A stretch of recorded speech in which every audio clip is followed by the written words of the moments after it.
Hello viewers, আসসালামু আলাইকুম।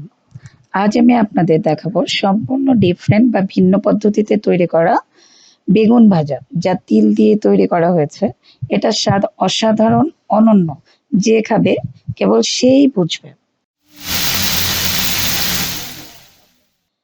তো বেগুন ভাজার জন্য আমি একটি মোটামুটি সাইজের বেগুন নিয়েছি। সেটিকে ভালো করে ধুয়ে নিয়ে এভাবে গোল গোল চাক করে কেটে নিয়েছি। বেগুনের পুরুত্বটা এমন হবে, একটি বেগুনে আমি ৭টি পিস করেছি। এবার কাটা বেগুনে আমি ১ চা চামচ লবণ, আধা চা চামচ হলুদ এবং ১ টেবিল চামচ মরিচের গুঁড়া দিয়ে ভালো করে মেখে নিলাম।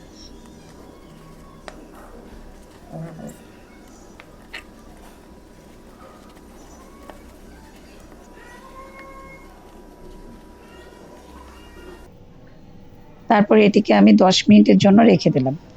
যেহেতু আমি তিল দিয়ে বেগুন ভাজবো, সেজন্য আমি ৭ পিস বেগুনের জন্য আধা কাপ পরিমাণ তিল নিয়েছি।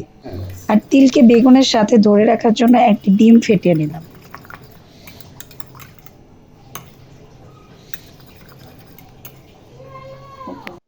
এখন আমি কড়াই নিয়ে তাতে পৌনে ১ কাপ পরিমাণ তেল নিয়েছি। তেলটি একটু গরম হলে আমি একটি একটি করে বেগুনের পিস নিয়ে সেটিকে ডিমের মধ্যে ডুবিয়ে ডুবিয়ে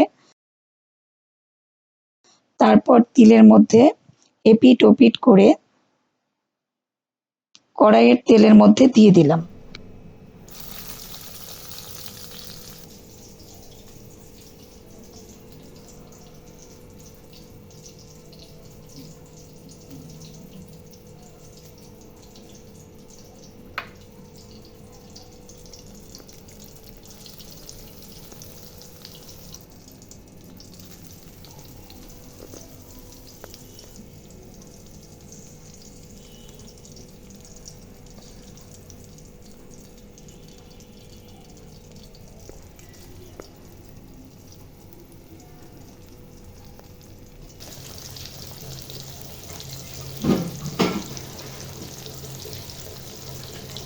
এভাবে এক পাশে ৫ মিনিট ভেজে উল্টে দিলাম।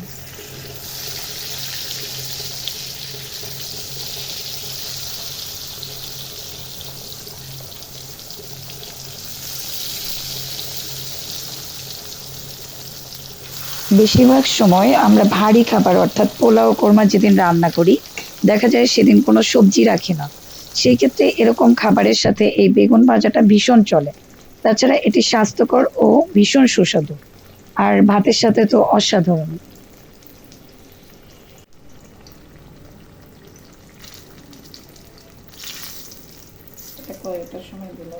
এবার এই পাশে আমি ৩ মিনিট ভেজে নিয়ে তেল থেকে উঠিয়ে ফেললাম।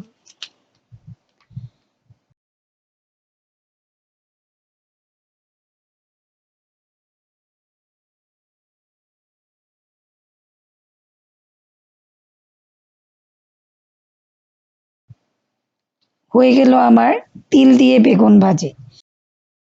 এই বেগুন ভাজিকে সাদা ভাত কিংবা পোলাও যেকোনো কিছুর সাথে পরিবেশন করা যায়। এটি খেতে ভীষণ মজা। আশা করি আপনাদেরও ভীষণ ভালো লাগবে এবং আপনারাও তৈরি করে খাবেন। সবাই ভালো থাকবেন। আল্লাহ হাফেজ।